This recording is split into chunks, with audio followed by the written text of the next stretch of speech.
Carol, you want to kick us off? Yep. Good morning, everyone. Welcome to our July Cybersecurity Forum. I am Carol Bladen, Director of Marketing and Partnerships at Impact Washington, the state of Washington's manufacturing extension partnership. Cybersecurity has never been more pertinent to all businesses, not just DoD, supply chain manufacturers, but all businesses and individuals regardless of the industry. Companies are experiencing unprecedented levels of malicious activity. At Impact Washington, our account execs work with manufacturers weekly who are dealing with attempted hacks to their businesses, phishing activity, and the like. Protecting the business intelligence, financial interest, and personal data held by enterprises is paramount today. It's our hope that these cybersecurity forums will be one resource among many that will help you build a strong and proactive cyber program.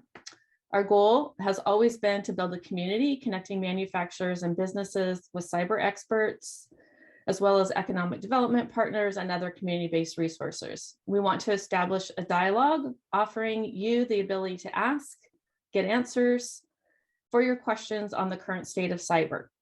So I encourage you all to engage, ask questions, join the chat, build your network, connect with the experts and the partners that are on the call with us today. I can speak for Impact Washington and PNDC and our panel of experts that we all want you to succeed in your cyber journey. Our topic today is quite interesting: ransomware targeting. Ransomware attacks are closing schools, causing transportation problems, and derailing everyday life. I'm looking forward to learning more. But before we get started, I would like to thank PNDC for being our partner in producing and hosting these cybersecurity forums. We've been at this for over 2 years now. We appreciate your partnership. And with that, I would like to pass it over to Denise to share a few words and intros. Thank you for all joining us today. Thanks, Carol. Thank you for the introduction, and I'll thank Impact Washington back at you for helping provide these, not just for the defense industrial base, but for the entire manufacturing community in the state of Washington and the surrounding Northwest states. You actually have another Impact Washington staffer on there. Nick is on there. I don't know where he is, but he's from the Spokane market. So if you're over in that area, he's your guy, and he can help you with all sorts of different things. We also have someone from Amazon on here today, and they have a special product that maybe if we have time, we can let them talk about that a little bit later on that might help you with your cyber journey. But my name is Denise Reiser, and I'm the Executive Director of the Pacific Northwest Defense Coalition. We are a trade organization for the defense and security industry, been around for 17 years now. I was used to saying 15, and then 2 years passed, and I thought I better fix that. As we get started now, make sure you use that chat function. We'll be watching for questions as they come in through the chat function. However, if you want to raise your hand and ask a question of our panel, or first Tim, please do it. I'd prefer that you speak directly to him. This presentation is for the manufacturers in the room, and we want you to get everything you want out of it. So use the chat function, but if you want to ask it yourself, just raise your hand. If I don't see it, then hopefully one of my colleagues will see it and let us know. We're recording today's program, and those are available only on the Impact Washington's YouTube page. There's actually a catalog of these back there with a bunch of different topics on them, and it's definitely worth going into as a refresher as we came along this journey, or just to learn something that you may have missed at the past one. And those you access for free, again, on the Impact Washington's YouTube site. And now, since I've already taken up too much of your time, I'm going to turn it over to Tim Chase from MFG-ISAC. I'm sure that He's going to explain all of that. He has a very storied resume that I will not read. He's going to tell you about himself and start this conversation as we go through and learn about ransomware, etc. So take it away, Tim. Thanks. Let me share my screen here. So now I can't see you guys, but my name is Tim Chase, and I'm the Director of Manufacturing ISAC. And I'm not going to share about where I've been, but just suffice to say that I've been in the information sharing space for the better part of a decade, and I have supported, I think, 6 different critical infrastructures. Manufacturing is the newest one in our family at the Global Resilience Federation. And I've noticed that as I've done a lot of events in manufacture, like conferences and whatnot, there's not really a lot of knowledge or experience with what an ISAC is, an Information Sharing and Analysis Center. So I thought, without kind of in these virtual events, sort of being able to poll the audience like I would be in a live event, I'll just go ahead and share. This is what DHS CISA defines it as. It's a sector-specific information sharing analysis centers are nonprofit, member-driven organizations formed by the critical infrastructure owner and operators themselves to share information to and from between government and industry. It's a little bit broader than that. I would sort of explain it as the ISAC is sort of like the hub inside of the spokes of the industry member participants themselves. And they are able to collect information from the members themselves. That's the most valuable information, right? We take that information in, we anonymize the information, so it's just indicators and attribution to bad guys and that kind of stuff, and then we're able to push that back out to the broader membership base and to other trusted partners, other sharing organizations. So there's something called TLP, Traffic Light Protocol, which sort of is a dissemination control about how widely information can go. So as I said, I'm the Director of Manufacturing ISAC. We started actually in a partnership with one of the Manufacturing USA Institutes, and that's CyMani, which is the Cybersecurity Manufacturing Innovation Institute. So it's funding from the national labs, so Department of Energy money, and they've got a lot of great things that they're doing, and they're an excellent resource. So I think that in the future, with a lot of the MEPs, we're trying to bring extra resources to the MEPs, and Manufacturing ISAC and CyMani are going to be kind of working in partnership to try to push that out. So anything that you can help to do to put the word out to the MEPs, we would appreciate that, because we do have some resources to bring to the table, especially about cybersecurity related things. So that's some of what we do. Hey, But- Tim, Yes. sorry to interrupt you, but I am not seeing your slides. Oh, And so oh, I think we've got to do the proper sharing screen. yeah, let me, oop. Thanks for letting me know. Yes, I feel bad interrupting, but wanted No, to. no. Yep. Click. Oop.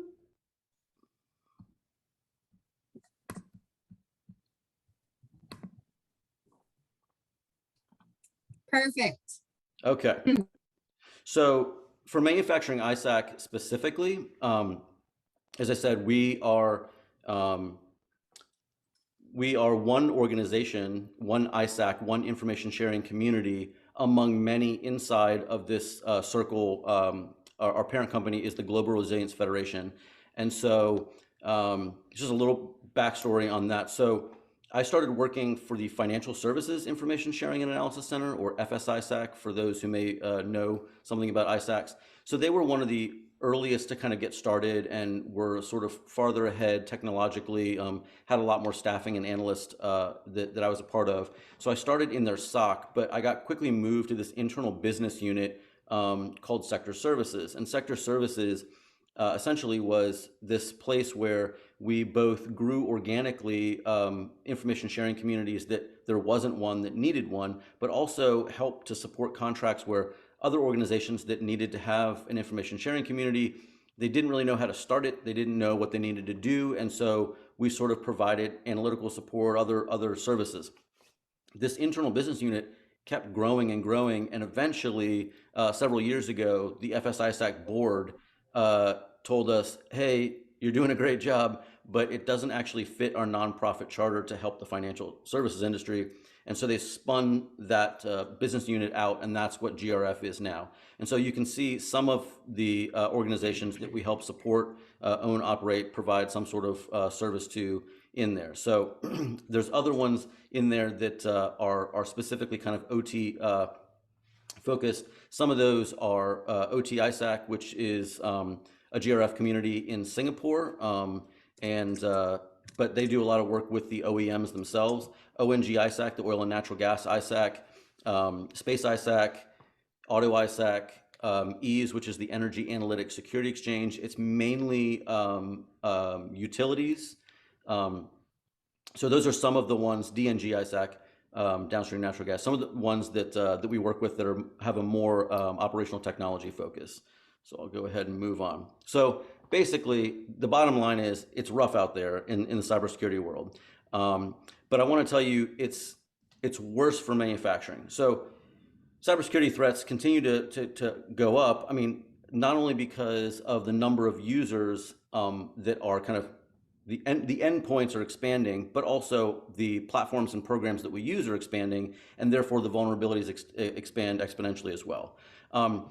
I want to focus on this because the motive for 98% of incidents is money, right? And the more that we start thinking about ransomware and its operators as business people and not as scary criminals, the better it is, because you guys are business owners, you're running businesses.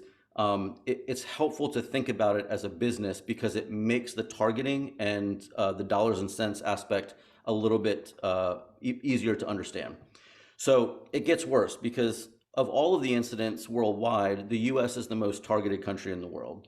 It gets even more complicated than that because the US is actually the largest place where malicious activity comes from. It's not coming from US persons, but it's coming from others that are using US IPs and infrastructure. The reason is it's less likely to get flagged or banned. Ransomware offers just a high profit for the operators themselves. And manufacturing is a particularly good target for them, and not this crowd may be the exception to the rule, but generally manufacturing is quite far behind some other industries in really hardening their infrastructure against such attacks. Manufacturers, especially kind of small to medium-sized manufacturers, have fairly flat networks and interconnected networks, and they're not properly segmented. And so it's easier to have a ransomware incident that affects both the IT and the OT space. And it gets even worse for manufacturers because manufacturers are the #1 target for ransomware. And so far, we're seeing the same in 2022 as well. So all forms of malicious activity go up every single year. But why focus on ransomware? I think the answer to this question is that ransomware as a kind of incident, it sort of is in this category of things that we used to think about in other categories, like we would call them sometimes like a low probability, high impact event, right? The ultimate example of this is thermonuclear war. We really hope that it doesn't happen. It hasn't happened for a long time, but if it did, it would be a very bad day indeed. Well, ransomware is kind of like that. The effects are immediate and enduring in many cases, but the problem is it's no longer a low probability event, especially for manufacturers.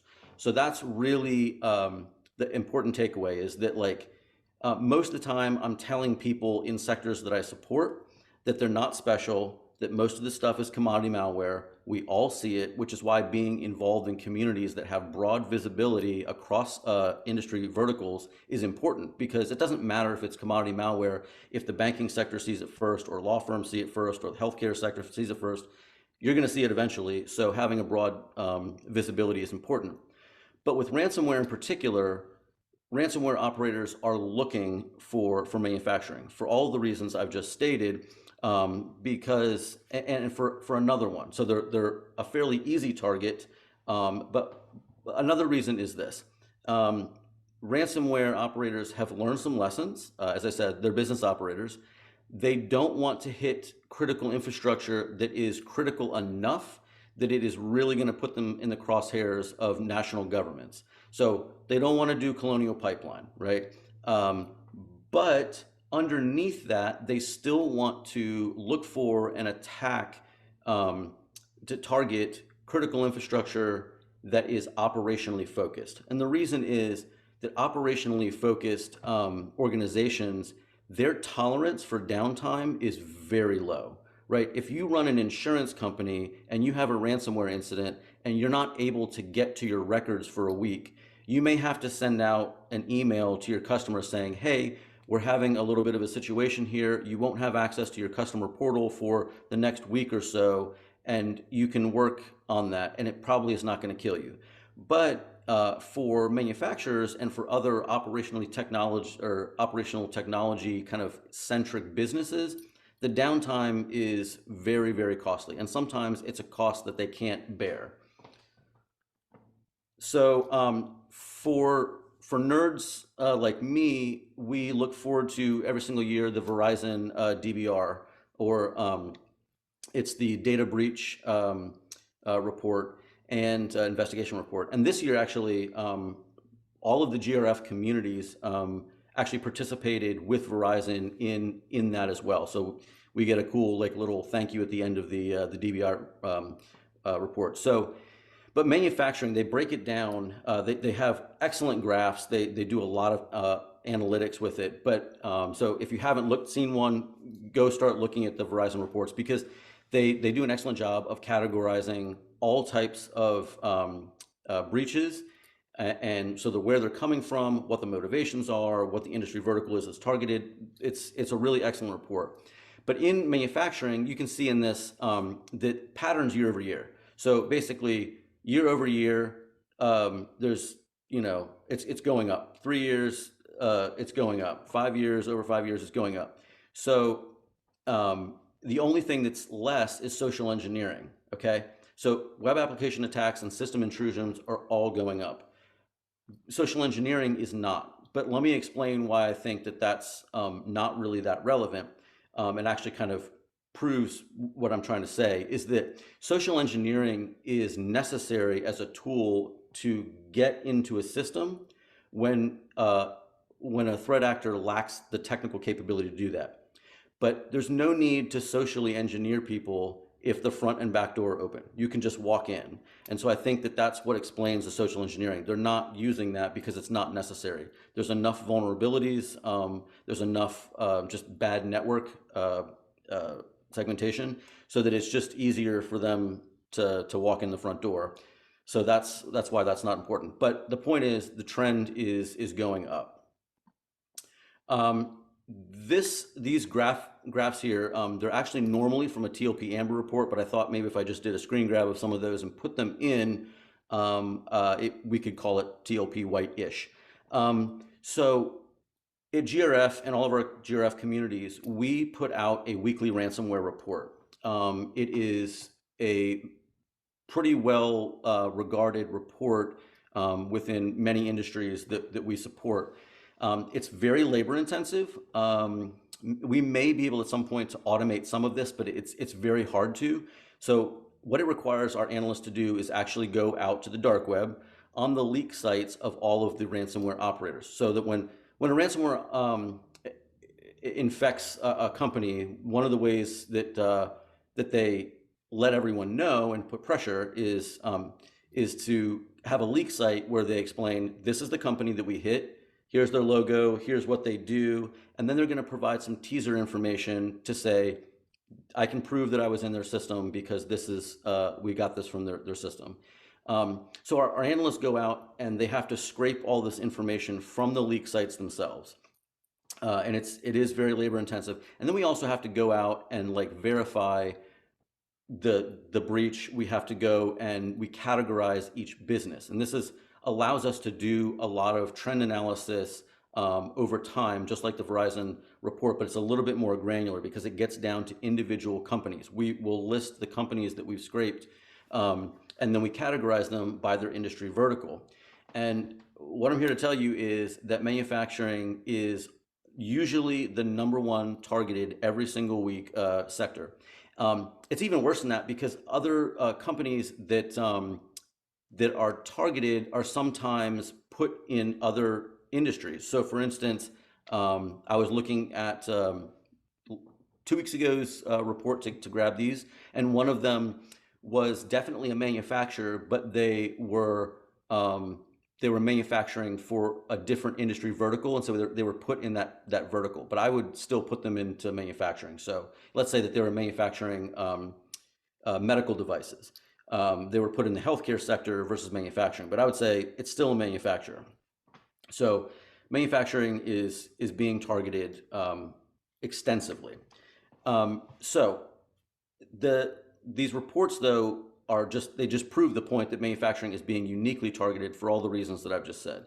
The average cost per ransomware incident is 1.4 million. Now, you can say that's actually down from last year, where the average cost was 1.6 million. So I guess we're going in the right direction, but still, that is a large number, and it's a large number that most small to medium-sized businesses can't really handle. Now, a small to medium-sized business is probably not going to pay, the largest ransom. However, they are still going to have to pay the ransom, and the list below it, the ransom is actually the smallest dollar amount in a ransomware incident. The ransom only represents a fraction of the total cost that happens. So some of these are just a few different things that you're going to have to take account of if you have a ransomware incident. So it's the downtime of the business, and can you afford the downtime, especially because usually most manufacturers are a manufacturer to another manufacturer, right? So you're in a supply chain. You can't really have a lot of downtime. So the people hours are both your own internal people, but also external people that may be incident response and forensic folks that are having to come in and to kind of pick the pieces back together. You're going to be spending a lot on cybersecurity, and this is very expensive after the fact, because I would put it like this: if you have a ransomware incident, it's sort of like shopping at the grocery store when you're hungry, right? You're going to buy a lot of stuff, some stuff that you don't need, and it's probably not going to be as useful. It's not going to be as good or nutritious or healthy because you're really, really hungry. It's much better before an incident to sit down and start thinking about what your company is, what your needs are, what critical assets you need to protect, because not all things are created equal. So you're going to spend a lot on updating your security. This is not often talked about, but being kind of in the middle of all this, I will tell you that it doesn't matter whether it's ransomware or other types like DDoS attacks. If you are attacked, you are much, much more likely to be reattacked. There's a lot of reasons for that. Some of it is that no matter what you do to kind of change your security posture, there's a fair amount of data about you now on the dark web, right? And it just makes it easier for other actors to learn about you, to research your organization, to craft better phishing emails because they've got data. You usually, even when you put a better security around your infrastructure, you probably have not changed fundamentally the architecture of your system. So there's also usually some technical data about your organization, what software and hardware you're running, and it allows them easier access if they want to reinfect. So repeated attacks are very, very, very common. Higher insurance premiums for companies that do have insurance. I'm not going to talk about it now, but if someone has questions in the Q&A about insurance, I'll be happy to talk about that. There's some pros and cons about insurance. Legal defense and settlements. Increasingly, this is becoming very common.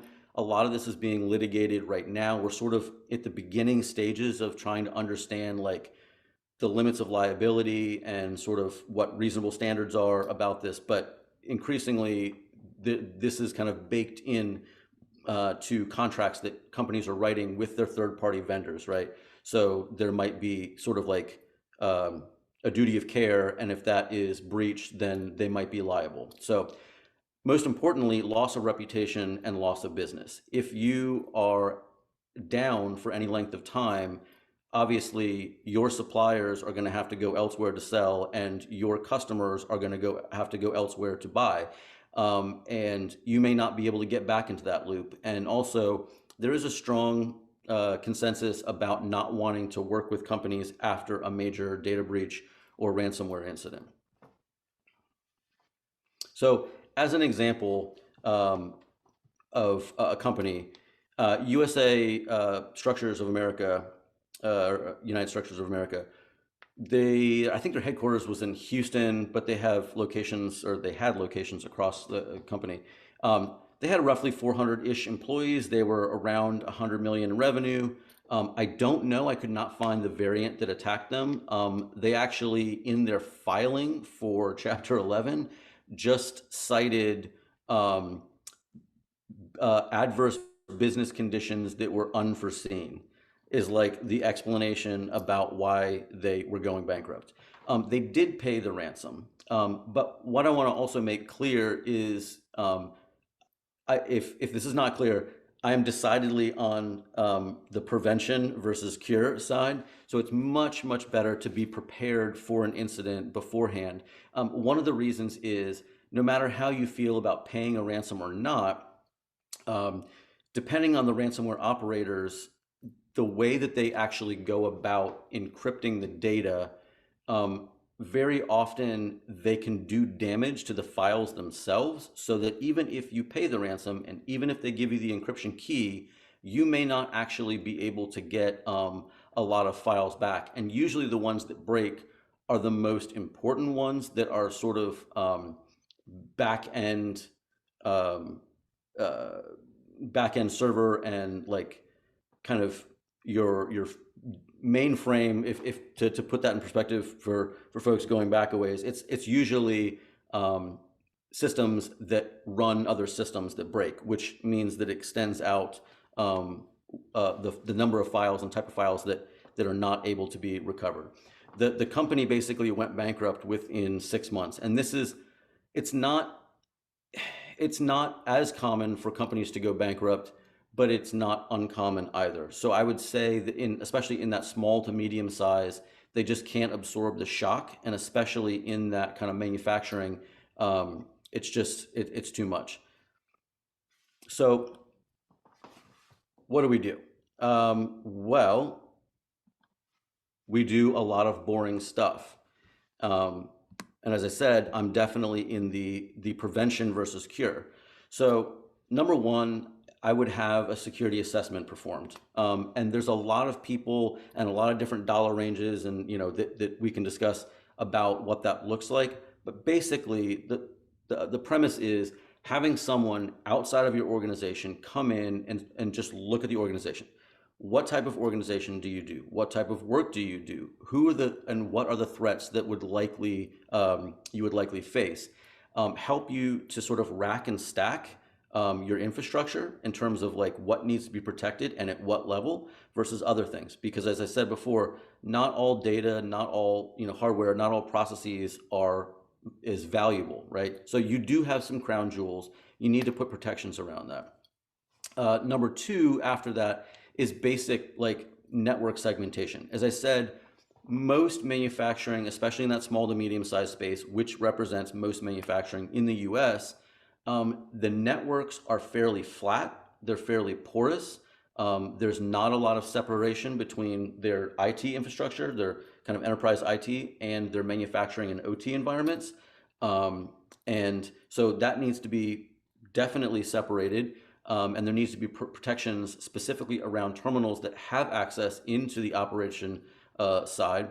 And we can talk later about what those look like and how critical those are. I know that this group, especially because of the defense work, already has potentially additional controls that are required. So this may not apply as much, but higher access controls.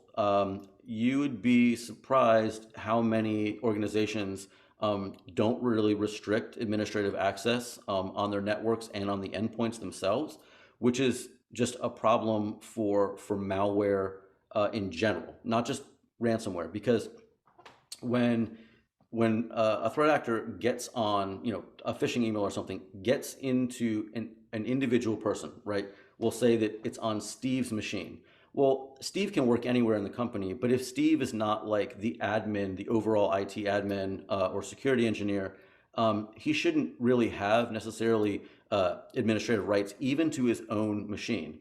Why is that important? Well, if he has administrative access and now the bad guy has Steve's machine, the bad guy can install anything he wants on Steve's machine because Steve's machine has native administrative access and can use Steve's machine as a jumping off point to do network enumeration and look to see what the structure of the organization is and start, taking out other people. So just restrict administrative access, require multi-factor authentication. Again, you'd be surprised how often multi-factor is not enabled. And I would say also, going back to like the separation of IT and OT, you got to figure out everyone should have multi-factor enabled. But if this is a workstation, an engineering workstation that has access into the OT environment, additional controls around that terminal and protections around that as well. So it might be a physical key as well as a token of some kind, as well as password, etc.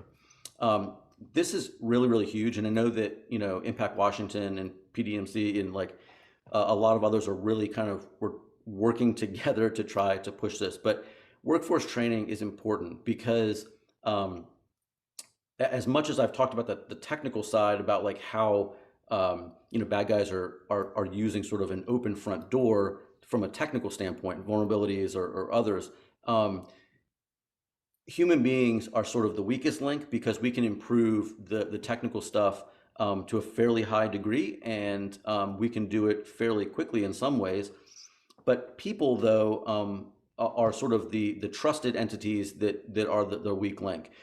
So just doing phishing training, just awareness. Before the call, we were talking about someone that a friend had been involved in a BEC, not involved, but was a victim of a BEC incident. And that is fairly common, especially for certain people in certain organizations, whether they're in the HR or accounting departments or whatever, they're typically targeted for BEC. And this is important, I think, from our information sharing perspective, which is regular cyber threat briefings. These don't have to be super, super granular. They don't have to be very technical, but this is why being involved in a sharing community and we can do this, we can resource this at a very high level just helps to be to the organization's people to just be aware of what's going on right now, right? So not just categories, so like phishing or BEC, because you can do kind of individual trainings about that, but sort of the flavor of what the bad guys are doing, the tactics they're using, the phishing lures they're using. All of that helps just to make employees aware, okay, that's the flavor of the week or the month.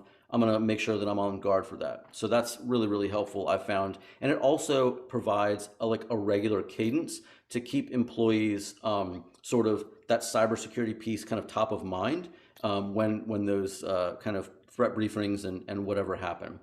Patch management in an industrial context, this can be kind of contentious, but at least on the enterprise IT side, patching is really, really important. And CISA is really good about keeping that log of actively exploited threats, and they're always showing what the patches are. So I mean, like, you can go to CISA and look for whatever systems you may have to find out what the mitigation is or patch. So just staying up on that. Network mapping. This is a particular pet peeve of mine because most organizations, if you literally, whoever runs has responsibility for the IT, if you literally put a gun to his head and said, tell me all the assets on your network, 99% of the time they couldn't do it. There's no documentation. They just sort of do it on the fly. But what this means is that there's actually a lot of shadow IT out there. And the shadow IT is just, as a loose definition, it's information technology systems that are on corporate networks or just in space. That could have been rack space that was leased that no longer is being used, whatever. but it's no longer being actively managed, which means it's no longer being actively patched. No one's looking at logs, nothing. So that shadow IT that's out there is really, really useful to many types of cyber bad guys that do many, many things with that, because shadow IT inside of a corporate network is highly prized. One, because it can be turned against you as a company because it's on your network. It is coming internally from you. It is your own IP address. It is coming from maybe an old email account from a worker that no longer works there, whatever. That can be turned and directed internally, because that's going to likely bypass any security controls because it's coming from inside. It also is very, very useful for bad guys to use for external targeting, because it's going to show that domain, that phishing email or whatever that content is being served from is not new. So like as security researchers, we're looking and we see domains being popped up all the time. So when we look at who is data, it's like, okay, well, this domain was created 24 hours ago. It has no live website. It's only hosting email. Clearly, this is malicious. But if it's shadow IT, it's probably not going to come up as malicious. It's like, this email address has existed for 20 years, right? So that's a big pet peeve of mine, is kind of that shadow IT. So knowing what's on your network and being able to service it. So down from that is sort of the EDR system, so endpoint detection and response. So that's not your dad's sort of I don't know, McAfee or something back in the day that's a signature detection. It's not looking at or indicator-based detection. It's looking at signatures. It's looking for anomalous behavior more than indicators themselves. And so all of these are important. So after that, when you're able to see security incidents, both from like an external point, a firewall or something, and internal from endpoint detection, you can log events and you can see what's going on. You're going to want to back up critical systems, because ideally, all businesses at some point are going to have some sort of negative cyber event at some point. It's much better to be in a good position to sort of be able to shrug that off versus it being a crisis situation. So that's backups. We can talk in the Q&A about how to do that, because there's good ways and there's bad ways, because I see every single day that companies said, we had backups, but the backups are hot backups that are attached to the network, and when the network's encrypted, so are your backups. So we can talk about that in the Q&A. And the last one seems kind of counterintuitive, but have paper copies of critical documents and contacts. This happens all the time when people have an incident, is that the first thing they think is, I've got to talk to Steve or Susan and HR or whatever. Well, they don't know Susan's phone number. They don't, and your email's down, right? So you need to have that information, maybe ideally sort of in a playbook, right? That you can, a run book, in case of a particular incident, you'll have all of those contacts. These are just a sort of sampling of what you would need to do, but this would all be discussed sort of in that security assessment that would be done. The last thing I want to do is just say, this may sound daunting, but most of these things are not extremely expensive. They may require some time, but they're not super expensive. So I've separated out, and this varies depending on the size of the organization. Some of the things that have moderate cost for a small organization might not be as expensive, but most of the things are actually little or no cost, right? Some of them, depending on how small you are, maybe the workforce training things, those are the type of things that maybe, the MEP networks and the ISAC and others might be able to help subsidize those costs or have free or very, very inexpensive training. So some of these also might be in that green category, but most of these things are not super expensive. They might take a little bit of time and attention, but they're not particularly expensive. And I am actually more interested in the conversation and the questions and the discussion from the audience. So I'm going to go ahead and stop there. There's a few ways here that you can contact me. And with that, I will yield back the time and stop sharing my screen. Thank you so much, Tim. That was a gigantic clump of information. First of all, I have a question. If you represent what's an ISAC, does that cost our suppliers to belong to? Yeah, so yes, it is. It's based on a member due structure. We have found over the years, it's a much more sustainable model over time, because if we're sort of chasing grant money, we don't know if that's going to be there or not. And so it provides more steady growth and a more stable kind of membership base. It also means that like members actually have a little bit of skin in the game, right? So they're interested in getting the value, so they want to participate. So yes, there is a cost, but we are the new kid on the block in terms of ISACs. As I said, I'm not new to information sharing, but manufacturing ISAC is new to the information sharing space. And so if cost is the only reason that you can't participate, we can talk about that. I'll be willing to work with someone. Yeah, I'm familiar with the new kids on the block, and you don't look like Donnie Wahlberg, so I'm going to call foul on that one for sure. But I have another question for you. You mentioned insurance. We actually happen to have an insurance company in the cyberspace on the line to ask. So do you want to address anything that that Tim talked or go into further detail, Rick? I'm going to get myself in a lot of trouble with Rick. No, that's okay. This is an open dialogue. So yeah, there's definitely different ideas on, insurance, and I think that the way that it was ran, because they were getting into insurance a couple of years ago, as far as really establishing when things started to get crazy and there was claims everywhere, that it was unsustainable. But the insurance companies are starting to get stuff figured out now, and they're starting to have not showing huge profits, but being able to, get things going. And so I think moving into the future, especially as supply chains as a whole start to get more, control and start to get more secure, I think it's going to be a really viable option. And there's a lot of things you can rely on as far as resources, especially for smaller businesses. Okay. That can help. Yeah, so I want to pick up on what Rick said. So basically, insurance in any format, right, is the foundation of that is like actuarial data, right? That's how insurance, knows exactly when I'm going to kick it. I'm going to die. They don't have the day, but they probably have the month. They certainly have the year. So the problem with cyber insurance is because it's sort of it's a newer type of a premium. It's a newer type of product.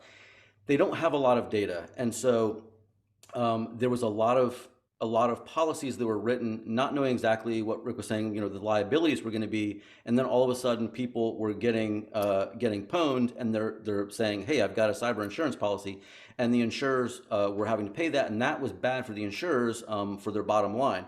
So what happened was the pendulum swung in the opposite direction, at least for a while. I'm optimistic to hear Rick's optimism that things are going to kind of settle out from the crazies, but I still think we're sort of on the extreme right now, which is that my assessment, this is why I thought I was going to get in trouble with Rick, is that if you are in a position that an underwriter will underwrite a policy for you, you probably don't need the policy, because the controls necessary that they would say, yes, we'll underwrite that, mean that they're not likely to pay out, because you're not likely to experience a very, very severe incident because of the controls that you've put in place. But that's just my honest assessment. Okay, let's move on from that and go to our panel, which consists of Raj. Is it you, Raj, or is it Michael that's on the panel? Is it you? Yeah. And Dave Miller from FNI Future Networking, and Tim is going to stay on this panel going forward. So I want to start off with, have any of the three of you actually worked with an organization that's gone through a ransomware? And we wanted somebody to come on and talk about it because this is a manufacturing group, but nobody was willing to admit that they have done it, so, or willing to talk about it rather. And let me say that differently. So do you guys have experience with helping a small manufacturer through a ransomware crisis? And just, I don't care who goes first. Raj, you have your light on or your mute off. Do you want to go first? Yes, indeed. We have experience with folks getting ransomware. The latest is about 2 years ago, about a year and a half ago, and they're a medium-sized organization, about 200 employees. They have a facility in the Seattle area and a facility in Spokane, Idaho, that area, Coeur d'Alene area. And what ended up happening was the bad guys got in. They did exactly, what Tim was talking about. They encrypted the file shares, and then the backups were attached to the network, on a machine that was domain joined, and they got in. They basically wiped everything clean. Now, the saving grace there was that they had backups that were off-site, so we were able to quickly talk to their folks in the other facility, had them put the network attached storage on a plane on an Alaska airline flight, and within 6 hours, 7 hours, we had most of their critical systems back up and running.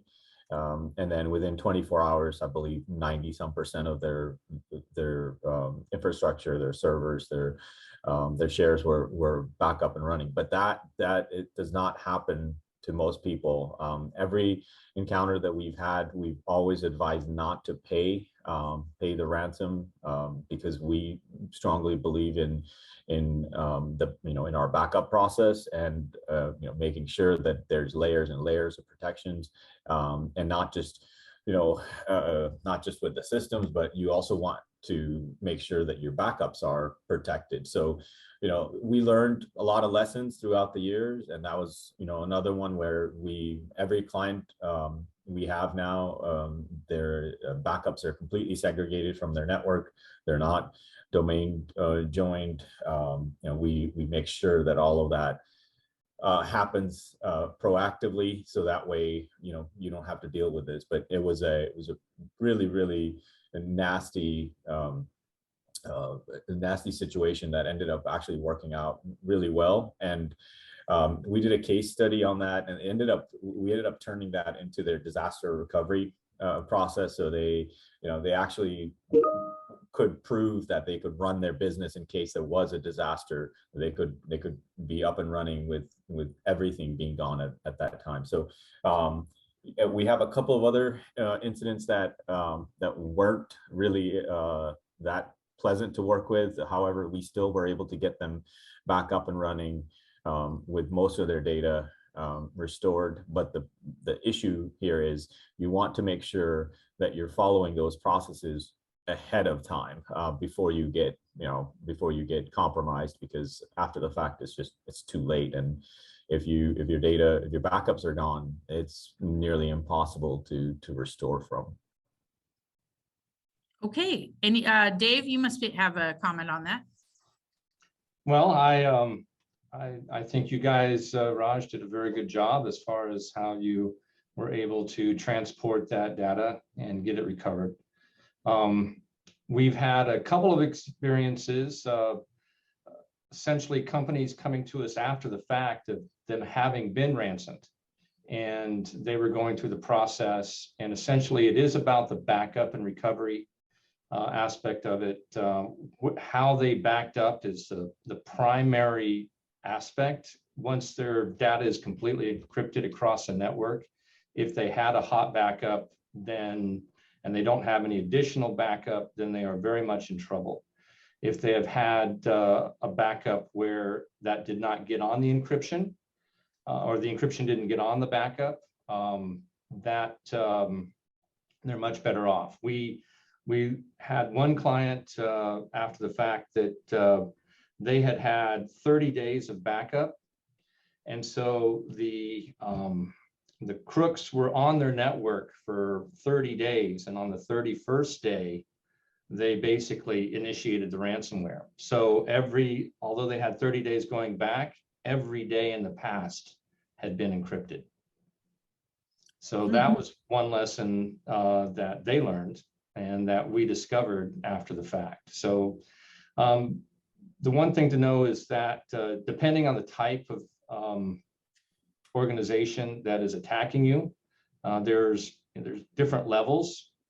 Some are, they're criminal, but they are not so sophisticated, and they're just essentially stealing scripts and black market software, ransomware software. Those are, probably more easily they can more easily be dealt with, but the advanced persistent threats, much more serious. They really get in your system and understand who and what you are. They're looking for information as well as money. And they're typically sponsored in some manner by a foreign state. Okay, Tim, did you want to add anything on that? Have you actually worked with anyone that has been ransomed or? Sure. So in my capacity, I'm not working as like the vendor that's doing like the incident response aspect, right? I'm not on a fly team, I'm boots on the ground. I'm really, my focus is sort of understanding what happened and any potential information, indicators, or the like that would be useful to protect other members, right? So it's getting the information out there to protect others, right? So that's what information sharing is all about. It's sort of collective defense through the vehicle of information sharing. So yes, we have done that. I think that strangely enough, ransomware is not it's not an incident where information sharing is most critical, because number one, everyone, when the event happens, everyone is busy. Everyone is just, frantic. So it's hard to kind of get that sharing dialogue set up. But the second thing is, after sort of two pieces of information, what was the variant that hit you, right? So we've got indicators around that. And then if there's been any, because we know a lot about all the variants and like changes in TTPs, certain tactics they use to get in. So unless there was a change in tactic, it's just another, tally mark that another, company was hit. So we already have a fair amount of information about the organization, unless there was a change sort of in their TTPs. Very good. Is there any manufacturer that would like to talk about their situation, whether it was a business email compromise, or just raise your hand, and we'd love to hear from you and learn from how you dealt with it. So if you're out there and you want to talk about it, absolutely let us know. So I have a managed services provider. I think that's what is the agreement we have with our cyber consultant. And how do I know, when would I discover this? If I'm a small manufacturer and my office staff is me, and I'm also have a few machine shop, when do I know? Raj, do you want to take that? Yeah, actually, I just wanted to add one more thing to what we were just talking about, and that kind of is a good segue into your new question. So we were working with a very small company. There were about 10 folks, and they weren't sure what was going on in their environment, but they were definitely curious about some malicious activity that was happening. So we got involved, and it looked like basically what was happening was that one of their folks had put in a firewall. That person had no idea what they were doing. So he left most settings at default. And then they had a phone vendor that said, you know, hey, you need to poke a hole through your network so that you can make, you know, for remote work to make that possible, you need to make that phone system accessible to the public. Well, they ended up following the manufacturer's recommendations, which were not security oriented. They were there for convenience. So, you know, they opened up their environment. They already had issues in their environment, and then they opened up their environment even further. So within a few days of that, and we had just started talking to them, and we had informed them what was going on, or at least from our perspective, from 30,000 foot view, we were like, yeah, your firewall is not secure. You know, there's clearly open holes there. And while they were trying to decide what to do, the bad actors that were already on their system, they were enumerating you know, devices and usernames and all that, and they discovered that somebody was scanning, you know, somebody logged on and they were scanning and they were looking around. So they felt that the doors were starting to shut. So they encrypted everything, or they started to encrypt everything.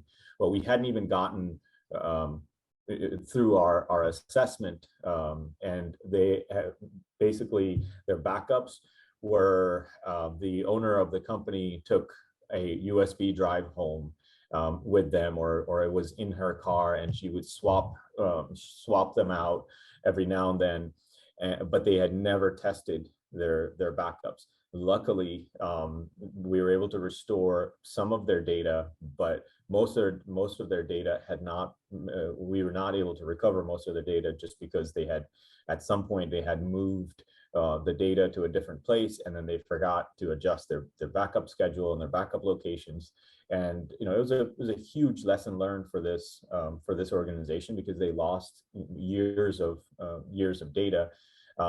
And at that point, you know, they decided that they wanted to pay the ransom and not go through the process, and that was not what we recommended to them, but they still ended up paying. They never got their data back.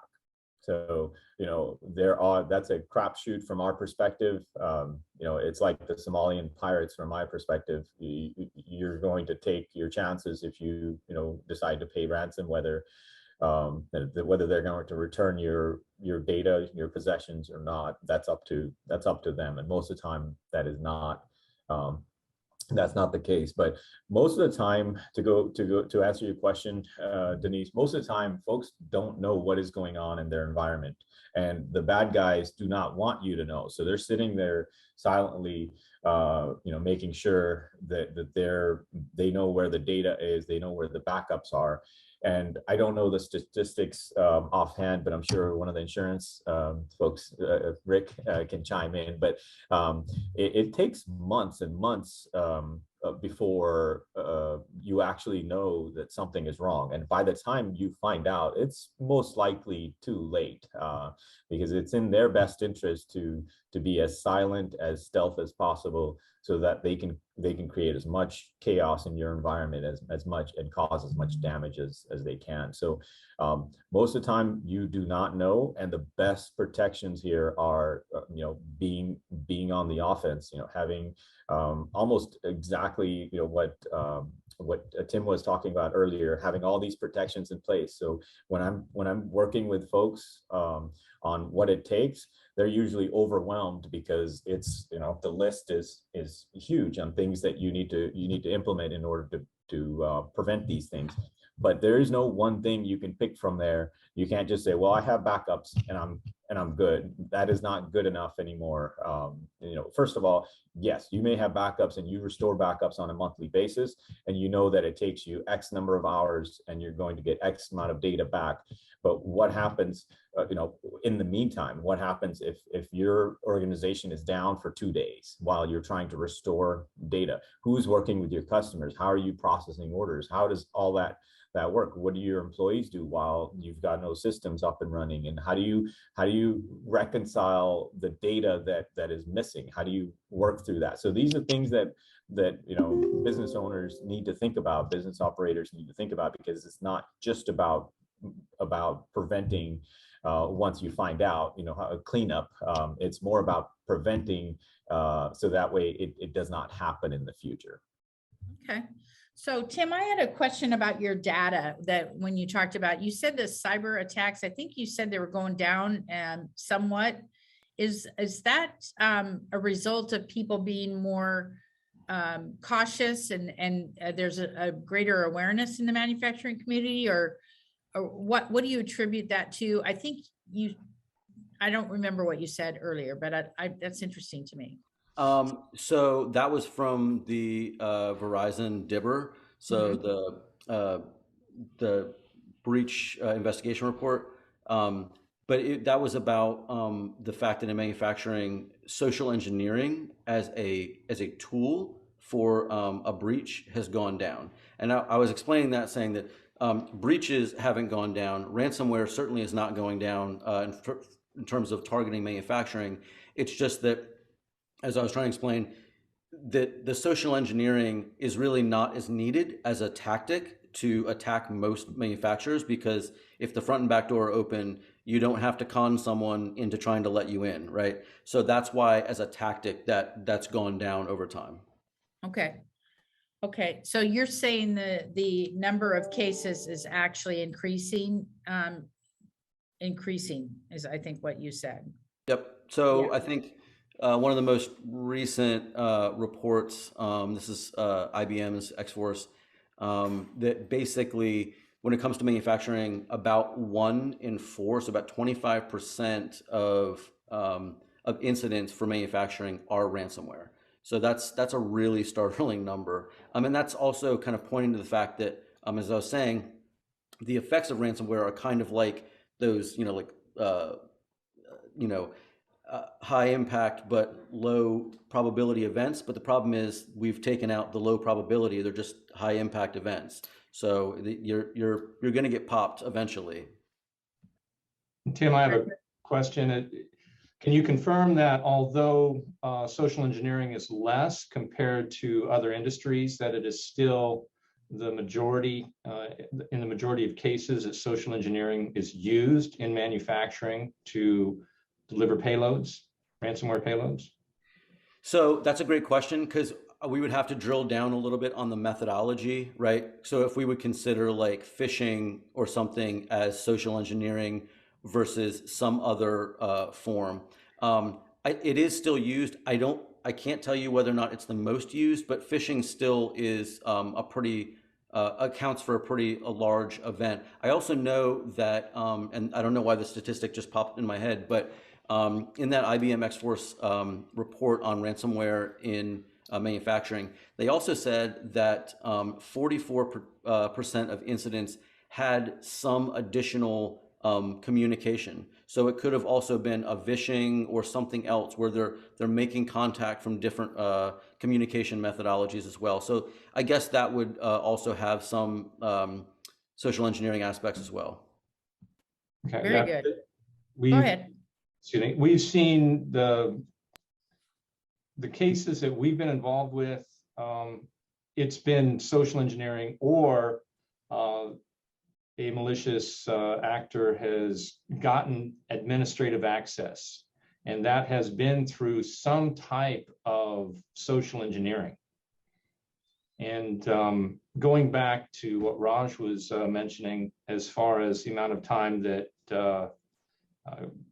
these malicious actors are within a network, a couple of years ago, I heard a stat that it's approximately 9 months on average, but it depends on the capability, if you will, and the scale of the operational capability of the criminal and of the hacker, and the scale of the operation. So the less sophisticated one is going to want to deploy ransomware as quickly as possible to get that dollar.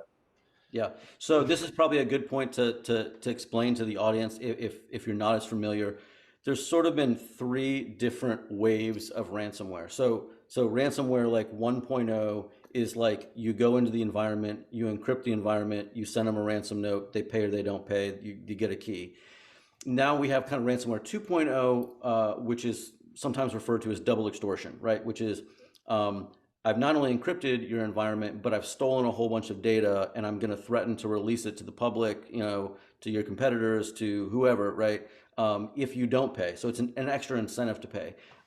We're sort of moving towards ransomware 3.0, where it's sort of triple extortion, where there's a secondary market for that data, regardless of whether you pay or not, right? So that's where other actors are going to buy that data and use that. And that's why I said that if you have been compromised, especially in a ransomware incident, the re-victimization rate is also very, very high.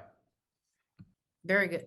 I want to switch gears here, since we have a little bit of time left, and I want to talk about CMMC, which is certainly, if you're in the defense industrial base, you're going to get to that. And there have been some changes. It seems like some people were waiting to get on board the CMMC train in the hopes that when the next versions came out, it would be easier. Does anyone want to address CMMC issues going forward in our panel? Dave, you want to take that? About that. When it comes to ransomware, CMMC, which follows the NIST framework, NIST 800-171 framework, actually in NIST 800-171A, the word ransomware is not even mentioned a single time. So not once. And there have been really three specific, from CMMC 1.0 to 2.0, there have been 3 practices that were removed out of 20 practices total that were removed that specifically addressed ransomware. And NIST, even though there's one of 4 practices in 1.0 that addressed ransomware, NIST has one of those remaining. And in the language in 171A, it doesn't address ransomware at all. However, NIST by itself, NIST 800-171, through the process primarily of access control and awareness and training, so you can get your cyber threat training and social engineering training, and a number of other of the families, configuration management, but most importantly, system and information integrity. That's where ransomware is addressed. But it's more from just really good cyber hygiene, cleaning up your system, and just being a harder target than specifically addressing ransomware per se. So as far as the changes from 1.0 to 2.0, there were 20 practices that were removed from 1.0. And that is now 2.0, which follows exactly the NIST 800-171 framework. Is there anything more to follow up on? No, Tim, is this something you can weigh in on, or are you? So, I mean, I'm familiar with CMMC and the NIST standards.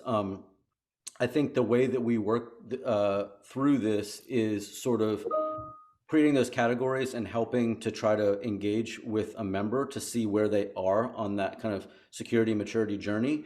And then also we have some resources ourselves. And then we also, I see Jerry Leishman kind of in the corner there. Maybe he can come on and explain. So we also partner with people to kind of point them into a direction of kind of vetted individuals or organizations that can help with that as well. Okay. Mark Larson, you had your, I don't think we've met before, but you had your hand up. Do you have a comment you want to come in? No, I think that was an accident. I apologize. Yeah. Okay. So did we get Raj? Are you deferring to Michael? Is that what you're going to do here on the panel? You're going to let Michael? Let me, I think Okay. Michael may have something to add, but one thing I wanted to add to this conversation about, is it easier with CMMC 2.0 or is it going to get easier? We have this conversation with a lot of folks, and what I hear is, well, things keep changing. It looks like they've removed controls, so and consolidated controls. So it looks like it's going to be easier to implement CMMC 2.0. That is not necessarily the case. What we're discovering is the folks that had their SPURS scores with CMMC 1.0, 1.2.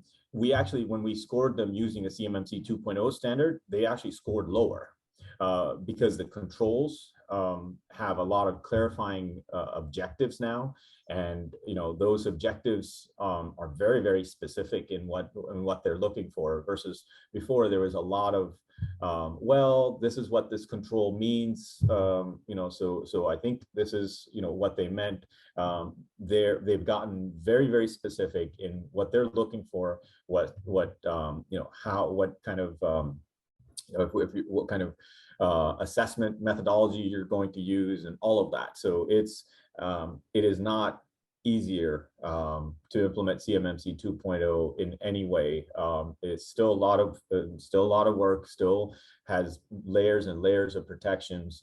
And I know that we talk about ransomware. We've been talking about ransomware this whole time, but how do people get in? How do these bad guys get in? Well, most of the time it's through your email, and that's because most of the time you're not using MFA. And not only that, but then when you do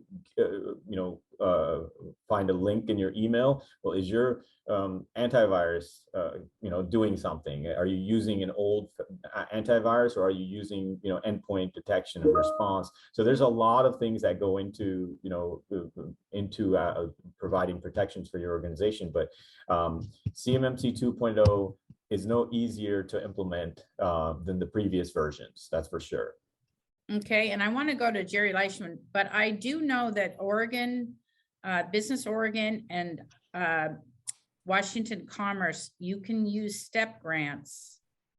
I'm 90% sure that this is accurate. Up to $10,000, they'll pay 75% of your CMMC cost. So if you're, but it does cap at $10,000 a year for step grants. So if you need information on that, Carol probably can help you, and anybody from PNDC can point you in the right direction. And I will check with Idaho and Montana, because I do not know the answer to them. So if any of these guys sound interesting. Jerry, did you have some updates on that same track of the CMMC 2.0 that you wanted to share? Yeah, no, for sure. I can give you some quick updates at the national level. As you guys have heard me before, I'm working at the national level day in, day out, trying to help fill the gap between the DoD and suppliers like yourself with clarity and solutions and guidance, right? So what Raj and Dave and Tim have all said is true and accurate. And the point that Raj was making at the end is that the DoD is, taking the soft gloves off. They're getting serious. The CMMC 2.0 is based on NIST 800-171, and they've come out with the NIST 800-171A, which is basically the assessment criteria. And so just to drill into a little bit of that and some experiences that we're hearing in the field, NIST is 110 controls, which is great. It's always been that way, but the specific control objectives, there could be one to many per individual control.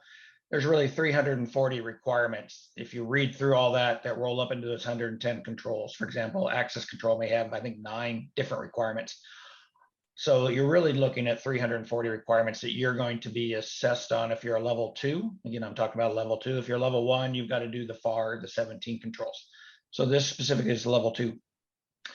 The DIBCAC is the DoD auditors, and they are actually right now random sampling existing companies that have reported SPURS scores, primarily those over 100 points, and are giving them a week to provide their documentation and doing quick assessments to see if people are overstating their scores because they don't understand, or people are making assumptions that aren't true.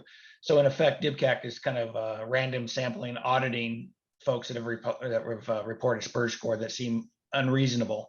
So that's a heads up for everybody, because once they do that, suddenly you're in the system, and if you've overstated, there could be procurement sort of issues, either taking away contracts or making additional investigation. So that's today. If you've reported a SPUR score, you can't be lying. You got to be transparent and clear.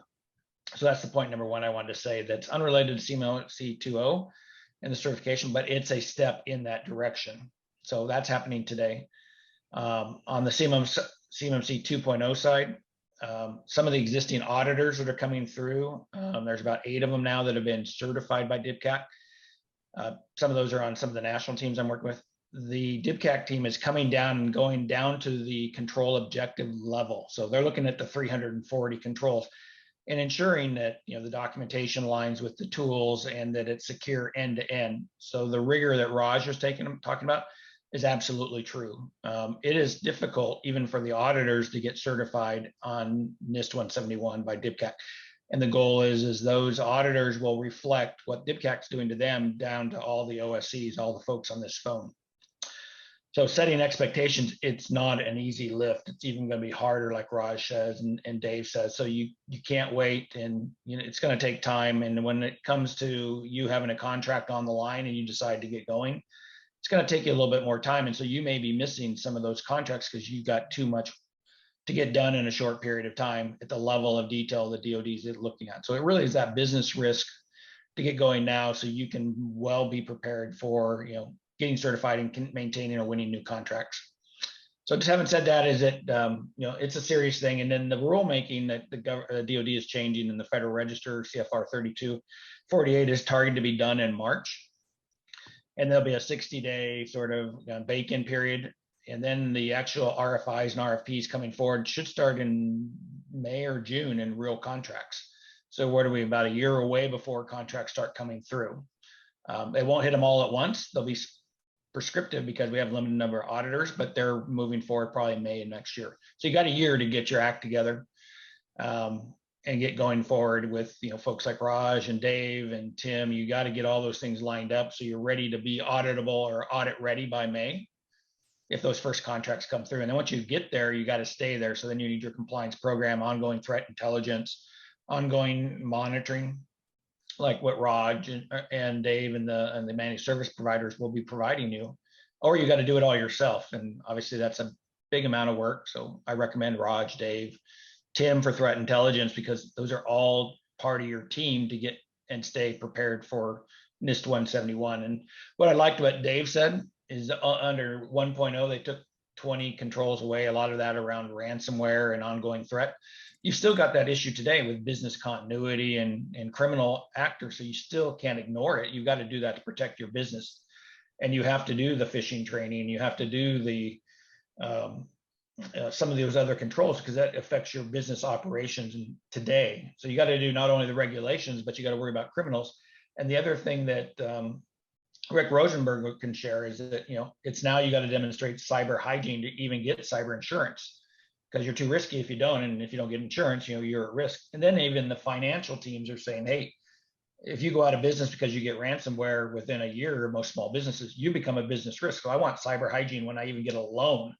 So suddenly now it's loans, insurance, regulations. It's really part of your day-to-day business now if you want to, you know, work in this current environment. So that's my update. Okay, and so Rakesh, I hope I pronounced your name right. Did we answer your question there, Rakesh? Did you have any additional? Nope. Denise, okay.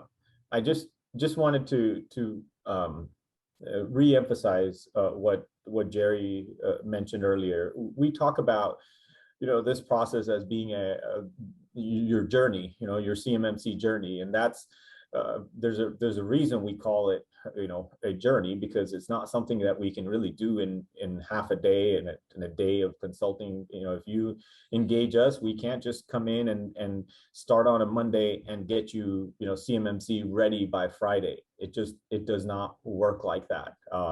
CMMC affects every aspect of your business, you know, from how you hire to how you fire, you know, creating accounts, terminating accounts, classifying your data. All these things are very, very important to your organization, and they take time to implement. So, you know, if you have not started, at least get get started. There are so many resources available. NIST.gov has free publications, free documentation that you can get started. I mean, I've been through so many webinars over the last few years that walk you through how to do it yourself.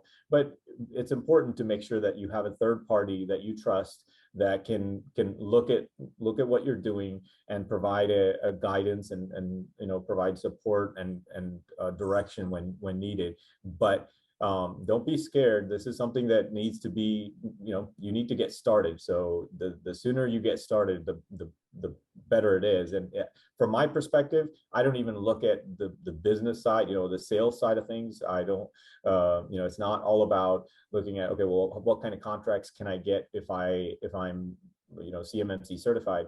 CMMC, most of the protections are actually, really good things. They're basic, good cybersecurity hygiene that you should practice in your business, regardless of whether you are in the, in the defense world or not. So there's basic things that can be done that you can get started, and it takes, for our clients, it's a multi-year process.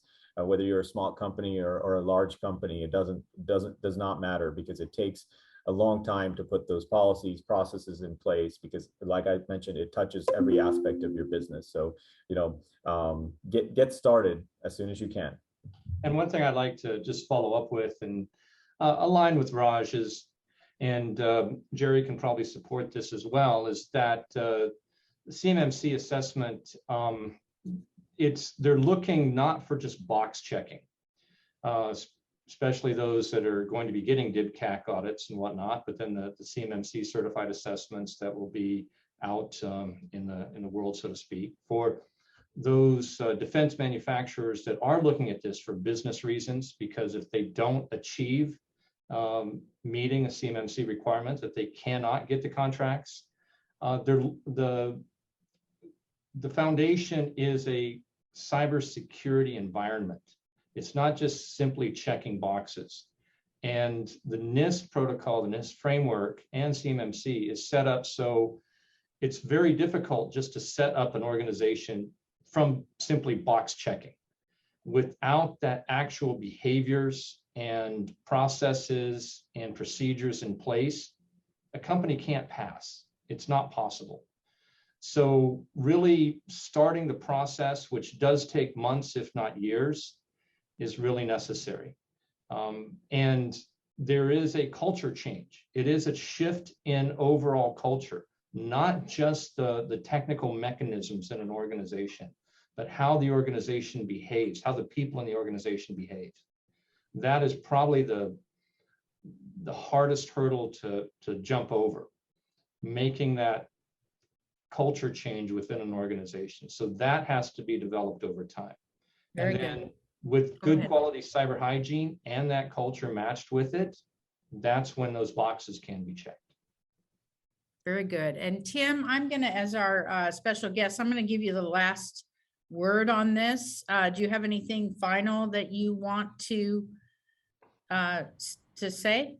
Well, only to echo what's already been said, which is at least for this audience that have CMMC or other compliance regimes, it's not, as Raj said, it's not a quick process. So, and as Jerry, just explained, all of the controls. So it's, there's dozens, but then each one of those has lots. So, we're talking about eating an elephant, and the only way to eat an elephant is one bite at a time.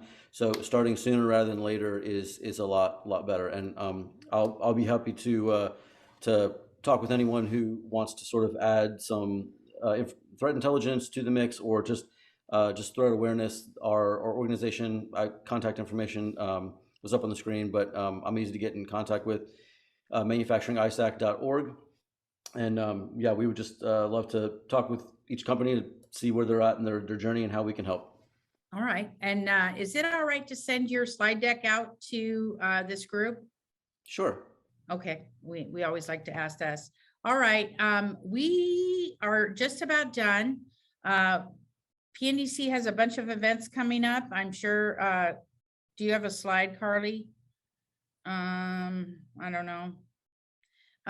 But while we're, the next cyber, that's Not the for most our important- event specific, sorry, not for our event specifically, just promoting the next cybersecurity event that we've got coming up in August. Okay, and the team will be sending out a survey. It's super important that we get your feedback. We need to know what topics you want to go in to on these things, and we're very much focused on manufacturing. So these are a no-cost event provided at the as our host from Impact Washington. So I would encourage you to have as many people as you can be on this this type of event. Carol, did you want to say anything more before we close out for the good of the order? Nope, just thank you everyone for joining us. And yes, we're interested in learning more about the topics that you want us to bring forward to you. So please fill out that survey, and thanks PNDC for everything you're doing to support this. Of course, of course. Any final word of the day? And other than that, it's a beautiful day and we should all be golfing or boating or something like that. But I think we're gonna have to work, darn it. So, all right, you guys go out and make it a great Tuesday, and I look forward to seeing you. Oh, there's storms where Edith is. I don't know where Edith is, but there's storms there. All right, thank you. Have a great, Thanks, great everyone. day. Thank you. Thank you.